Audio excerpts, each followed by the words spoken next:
Tuan Hanif sebut tentang penghinaan mahkamah. Saya sebagai orang biasa ingin bertanya kepada Tuan Hanif, apa maksud sesuatu kenyataan yang dikeluarkan oleh seseorang dalam perbicaraan dikatakan sebagai, pertama, mengganggu keputusan mahkamah, kedua, menghina mahkamah, dan yang ketiga, mendahului keputusan mahkamah. Apa maksud ketiga-tiga itu? Okey.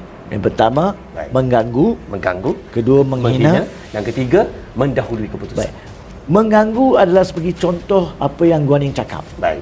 Sebab dia belum lagi sampaikan pembelaan dia di mahkamah melalui peguam dia. Baik. Tapi dia dah bagi tahu di luar. Baik. Jadi rakyat dah confuse. Baik. Adakah perkara itu dalam mahkamah atau di luar? Dia bila ada confuse, kekeliruan, kecelaruan yang dikeluarkan pada minda rakyat, dia menjadi mengganggu. Baik. Menghina mahkamah pula, kalau misal kata orang yang dituduh keluar mengatakan kepada kenyataan sama ada di media ataupun di Facebook, hakim telah menidakkan hak saya, tidak benarkan peguam saya tanya soalan itu menghina mahkamah. Dan yang ketiganya, mendahului adalah seperti contohnya seseorang menulis mengatakan memang Guan Eng bersalah, memang Guan Eng tak bersalah daripada keterangan tu. Ini mendahului mahkamah. Tapi yang paling bahaya adalah menghina mahkamah. Boleh diambil tindakan. Boleh dan wajar diambil tindakan. Sebab tak kala kita berada dalam zaman teknologi, internetnya, media sosial dan sebagainya, semestinya rakyat berhak nak bincang kes, tapi rakyat tidak boleh mengganggu, menghina maupun mendahului mahkamah. Dan perkara ini wajar diambil tindakan sekiranya ianya bersempadankan, telah melangkaui sempadan masuk sampai menghina mahkamah. Itu adalah hak mahkamah. Jangan kita lupa, Malaysia kini pernah diambil tindakan. Bukan kerana Malaysia kini tulis, kerana komen beberapa pembaca di ruangan komen yang menghina mahkamah sampai ke tahap yang tidak boleh kita ulangi di sini. So tindakan telah diambil terhadap Malaysia kini kerana apa? Kerana mereka yang menyediakan platform untuk komen itu disiarkan, dan komen itu telah terpapar untuk satu tempoh tertentu sebelum mereka mengeluarkan komen tersebut. So siapa pun boleh terdedah, sama ada orang yang kena tuduh, peguam, pendakwa raya, media boleh diambil tindakan sekiranya media membuat laporan yang tidak tepat dan tidak membetulkan laporan itu dalam masa yang tertentu. Keadilan ni adalah sejagat. Saya nak secara minta maaf, perlu sentuh. Ada juga orang membuat komen. Baru-baru ini ada seorang wanita yang telah dituduh mencuri 2 tin Milo atau 2 paket Milo, whatever, dan dijatuhkan hukuman 14 bulan penjara. Orang kata, kenapa 14 bulan? Sedangkan yang curi berbilion-bilion masih di luar. Inilah dia undang-undang 2 darjat. Terlampau cepat membuat rumusan. Memang sekali imbas bila kita tengok, tidak wajar untuk seorang yang mencuri Milo, ada 4 orang anak, dihantar ke penjara. Tapi apabila didedahkan, fakta sebenar kes tersebut adalah daripada laporan, bukan saya yang kaji, daripada laporan media, terdapat 3 kes lampau berulang. Ya, berkaitan dengan jenayah yang sama atau hampir sama. Maksudnya pernah dituduh, didapati bersalah, tidak dihukum penjara, masih buat kali kedua, masih buat kali ketiga dan kali keempat. Apakah pilihan yang magistrate ada?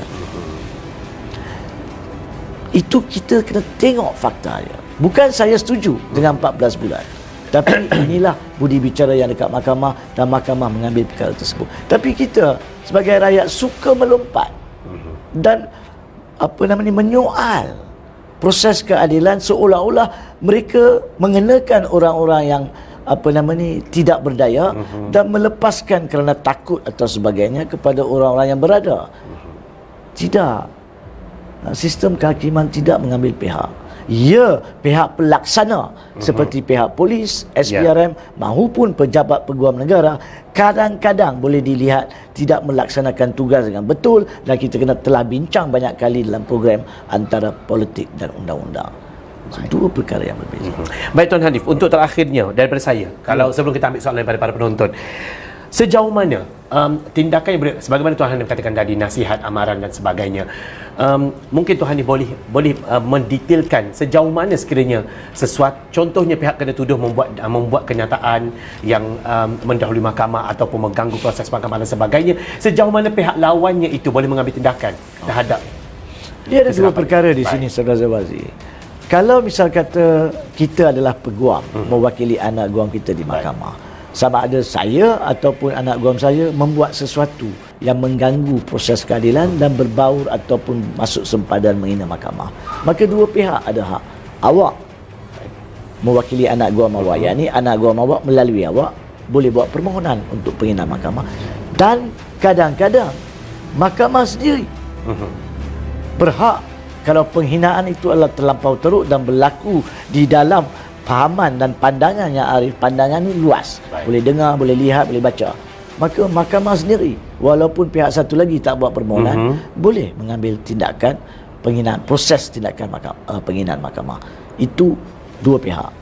Dan sebenarnya proses penghinaan mahkamah ni kalau OKT ataupun sesiapa sahaja, sebab ada juga sebelum ini dalam kes 1MDB Najib, Lokman Adam, seorang yang duduk di public gallery dan telah membuat komen di Facebook beliau, telah diambil tindakan mahkamah, penghinaan mahkamah, bukannya OKT dia, dan telah pun jatuhkan hukum. Baru-baru ini ada satu lagi laporan mengatakan orang yang sama telah pun diambil tindakan tunjuk sebab oleh hakim. Kenapa awak tidak boleh dikenakan hukuman penghinaan mahkamah? Sebab apa? Sebab dikatakan beliau dalam menggunakan telefon, itu adalah untuk dia ceritakan, ini pertuduhan tunjuk sebab ni, dia telah menggunakan handphone dan bila ditegur oleh polis, maka dikatakan beliau telah mengungkapkan bodoh kepada polis, kepada pegawai. Dan aduan dibuat oleh Timbalan Pendakwa Raya Datuk Raja Rozila, dan perkara itu telah pun diambil tindakan dan dipahamkan pada hari esok sepatutnya ada proceeding tunjuk sebab Jumaat yes, oleh Lokman Adam ni. Jadi apabila tindakan diambil, penghinaan mahkamah boleh menjurus kepada amaran. Pada peringkat pertama, mahkamah tidak akan biasanya melainkan terlampau berat amaran. Tapi kalau berulang ataupun terlampau teruk, boleh juga kenakan denda mahupun penjara.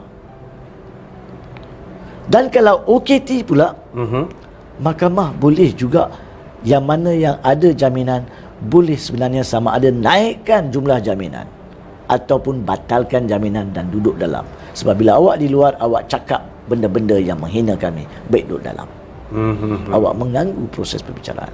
So itulah dia OKT disarankan jangan sewenang-wenangnya membuat kenyataan, sebab kemudian nanti sekiranya itu betul-betul suatu kenyataan yang benar-benar menghina dengan teruk mahkamah, dan kalau jaminan awak dibatalkan, jangan pula menuding jari kepada mahkamah, kononnya mahkamah pula menindas awak, padahal itu adalah akibat daripada tindakan awak sendiri. So banyak yang boleh dibuat, banyak, bukan saja hukuman tapi juga kepada jaminan. Baik, terima kasih. Baik.